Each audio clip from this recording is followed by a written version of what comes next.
An adult human contains an estimated 100 trillion cells, and yet we start life as a single cell. To grow, develop, and repair tissue damage, we rely on cell division. In eukaryotic cells, this process is accomplished by a series of well-orchestrated steps called mitosis. Every day our bodies must produce millions of skin cells to replace those lost through normal activity. Each of these cells must have a complete complement of the genetic material. Prior to cell division, where the cell divides into two identical cells, the DNA needs to be replicated so that each daughter cell receives an exact copy. Following DNA replication, the chromosomes condense in the nucleus of the cell. DNA condenses by wrapping around cores of histone proteins, forming nucleosomes. This beads-on-a-string structure is called chromatin. As a cell prepares to divide, chromatin coils up further, shortening and condensing the chromosome. The replicated chromosomes are called sister chromatids. The replication of DNA and the formation of sister chromatids is one part of the entire cell cycle. To prepare for cell division, the cell goes through interphase, which can be divided into three distinct phases. During G1 or gap1 phase, all the organelles and cytoplasmic components, including the centrioles in animal cells, replicate. Then during S or synthesis phase, the DNA replicates. Finally, during G2 or gap2 phase, all the enzymes needed to aid in the process of cell division are produced. Most eukaryotic cells spend a great deal of time in interphase and a very short period of time actually dividing, a process called mitosis.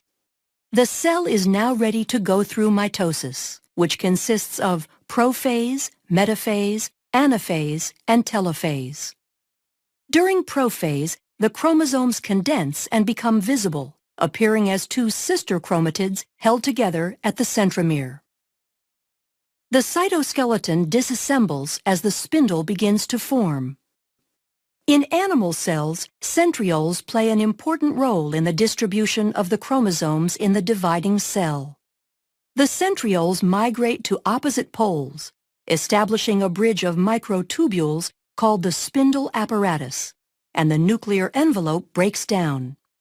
Towards the end of prophase, chromosomes attach, by proteins in their centromeres called kinetochores, to microtubules from each pole, moving the chromosomes toward the equator of the cell.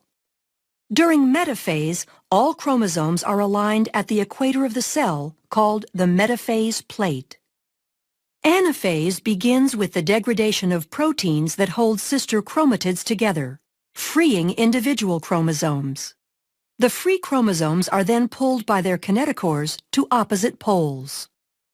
At telophase, a cleavage furrow forms in the center of the cell. This indentation is made from a constricting belt of actin filaments surrounding the inside of the cell's circumference. Chromosomes cluster at opposite poles and begin decondensing as the nuclear envelope reforms around them. The spindle apparatus disassembles as the microtubules are broken down into tubulin monomers that can be used to form the cytoskeleton of the daughter cells.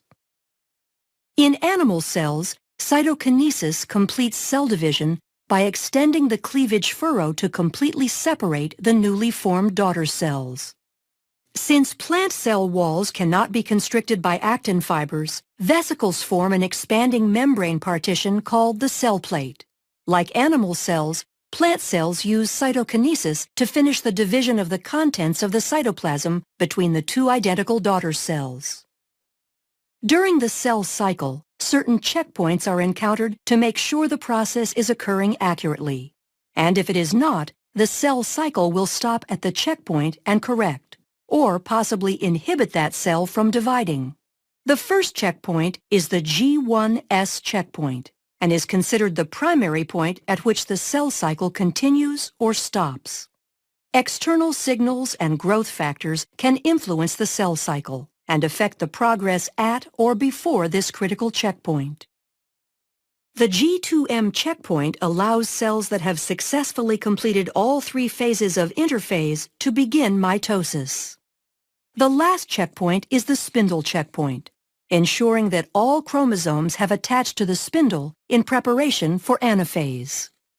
Growth factors, the size of the cell, and the nutritional state of the cell are all contributing factors in cell cycle regulation, ensuring that only certain cells divide at appropriate times. Once all the checkpoints in interphase are cleared, mitosis can occur. From interphase to cytokinesis, the entire process of cell division can take on average 10 to 20 hours in a typical plant or animal cell. Depending on the nature and use of the cell, the process can happen at different frequencies as well.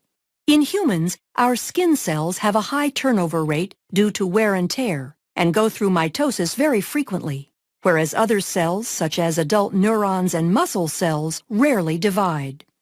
The accuracy of mitosis, as well as the consistency of the checkpoints during interphase, ensure that most cells in a eukaryotic organism can produce identical copies of themselves. This process allows for growth and repair to prolong overall physiology as well as life itself.